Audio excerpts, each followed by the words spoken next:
Welcome to Dental XP. I'm Dr. Maurice Salama, and today we'll be discussing the regeneration of a deficient area in the maxillary left lateral incisor region.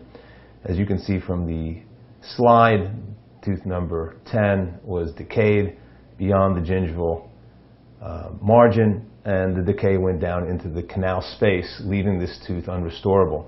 What we're doing now is simply probing down to bone interproximally and seeing that we're about 5 millimeters to 5.5 millimeters from the contact point on the mesial aspect of the left canine, as well as the distal aspect of the maxillary left central incisor. This is important information, as now we can predict the possible shrinkage of approximately 1/2 millimeter of tissue interproximally down the road. You can see also the bone sounding on the facial exposed a very significant facial bony defect, and we are going to compensate for that with bone augmentation as well as soft tissue grafting. And as you can see here, we're going to first proceed prior to the extraction to harvest connective tissue from the maxillary left palatal region. And what we usually like to do is use parallel incisions from the distal of the first molar to the distal of the maxillary left canine. These parallel incisions are then made elliptically and joined at the mesial and distal aspects. We then could utilize, as you can see here, small microsurgical tissue forceps to help extract the connective tissue from this palatal region. And this is fairly common procedure in periodontal, aesthetic, and implant related augmentation procedures today. And we can usually harvest this tissue very quickly and without a lot of difficulty. The process of suturing the donor site is readily taken care of utilizing horizontal crisscross mattress sutures. This suture allows us to gain hemostasis and to provide for a tension-free and usually a primary closure of the wound space. As you can see here, 2 horizontal crisscross mattress sutures have been performed, and we now have coapted the flaps quite nicely. A broad-based vertical incision is going to be utilized unilaterally to expose the defect environment. Based upon our bone sounding, we were quite sure that we were going to be dealing with the loss of a facial plate due to the infection that occurred around this broken down and decayed tooth. Full thickness flaps and sulcular incisions are going to be utilized, and usually we prefer to hide the vertical incisions distal to the anterior space whenever possible, and therefore a single vertical incision is usually appropriate for the regenerative procedure that we're going to be performing today.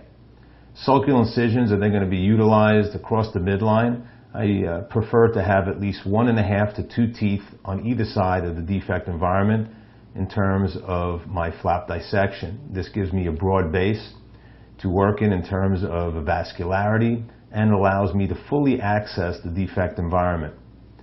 I then use a microperiosteal elevator. This is a Boozer elevator to first lift up the interdental papillas, and then a microperiosteal elevator to begin the initial dissection of the flap. This is first done with full thickness dissection, as it will allow me to gain access beyond the mucogingival junction and gain access to the large infection. We're then going to utilize a spoon excavator or back action Rhodes scaler to remove this large infection.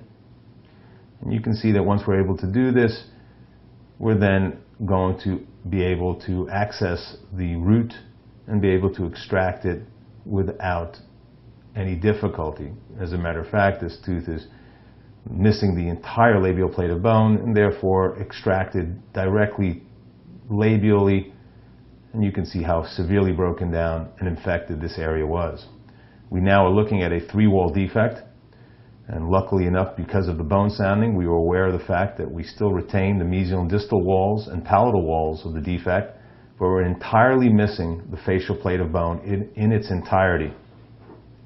We're then going to utilize, for augmentation purposes, a bioos collagen sponge impregnated with PRGF, platelet-rich and growth factors, a BTI product, and something in protocol that was created by Dr. Eduardo Anitwa. And we are now slowly coapting this collagen sponge into the defect environment. And this is a very nice material to use. It has very good handling qualities, and you can see the PRGF fluid pooling up on the distal aspect as I start to pack the collagen graft into the defect environment. It's very important for us to not over condense this area, but just lightly condense it. And I'm utilizing a condenser. This is a stoma extraction condenser with a bullet and ball tip. And then the layers of fibrin that are created from the PRGF protocol. These are autologous and created from the patient's own blood and can be harvested in layers and utilized as an autologous membrane barrier. So it has a membrane barrier function that allows us to protect the bone graft from the outer flap during the initial healing. And this material gives us about 2 to 3 minutes of working time before it starts to set, and it goes from a yellow color to a pale color when it starts to become more firm. So you can see us starting to adapt it around the BioOs collagen. And this really allows us working time to really shape this and protect all of the bone graft that we have just placed into the area. As I said before, one of the nice things about PRGF is that it's taken from the patient's blood with a minimal cost, approximately $15 to $20 per patient. Because we want a longer-term barrier function, we went ahead and decided to add a collagen membrane. In this case, this is a Memlock membrane from BioHorizons, and we're going to also use the BioHorizons AutoTac kit to secure the membrane. This is an excellent way of securing and stabilizing the membrane, which I think is extremely important as we don't have micro motion or micro movement, which may in fact create a poorer healing of the underlying bone grafted area.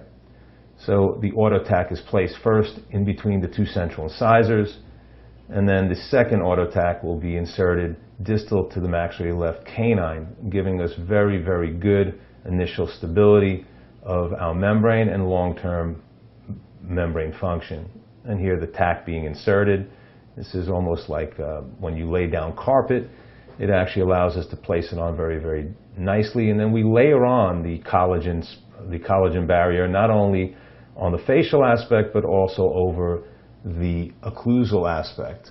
It is layered on, making certain that we can tuck it in under the palatal flap, and it is then layered over the facial aspect of the collagen that was placed first. This allows us now to have regeneration occurring both from the occlusal aspect as well as the labial aspect, completely covered and protected by a resorbable collagen barrier that gives us a long-term barrier function. The fibrin membrane, although very nice to utilize it, has a shorter membrane function. It starts to resorb in approximately 3 to 4 weeks. So when we have large defects like this, I prefer to also utilize a collagen barrier in addition to the fibrin.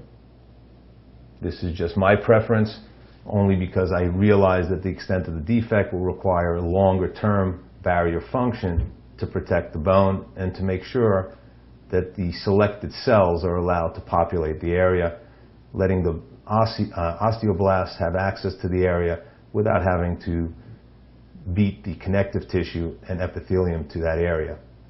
Once again, because we have layers of fibrin to utilize, I now place the fibrin membrane over the collagen, again, in a layered approach.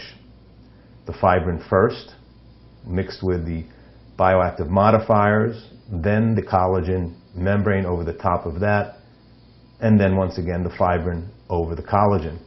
The final piece of the puzzle is the original connective tissue graft, the autologous connective tissue that was harvested from the maxillary left palatal region.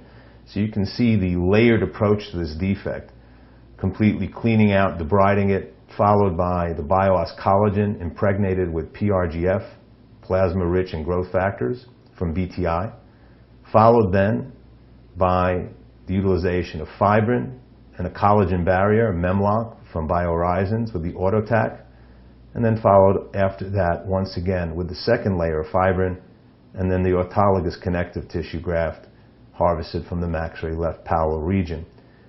This allows us to completely correct the defect in its entirety, both the bone as well as the soft tissue nature of the volume of this defect. One of the most important aspects is tension-free closure of any regenerated area. And here you can see us doing split thickness dissection beyond the mucogingival junction, where we have elastin fibers incorporated into the flap.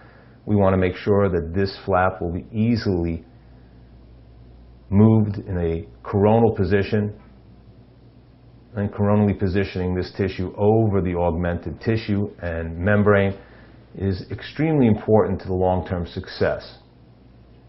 Once we've created the split thickness dissection, we then can go ahead and utilize Gore-Tex sutures. These are polytetrafluoroethylene or PTFE sutures that are inert and can stay in for quite some time. We go through the palate, then through the connective tissue, and then through the outer flap at the base of the triangle of the papilla. We prefer to utilize this in a vertical mattress suture so that we can keep the interdental papillas at a high position during the initial healing phase. And here you can see, as we're putting pressure on these sutures and starting to tighten them, you can see that we're really coronally positioning the outer flap quite nicely. We're going to utilize these sutures once again for the interproximal areas between the central incisors to co-opt the last parts of the flap. And then the last thing I like to do is close off the vertical incision. And once again, this is done with a horizontal mattress. Here you can see that because we use connective tissue, we don't have to completely close and coronally position the mucogingival junction, which is quite nice. We've stabilized the connective tissue with the PTFE sutures. And this is excellent for us because therefore we really don't have to alter the dimensions of the defect during the healing phase.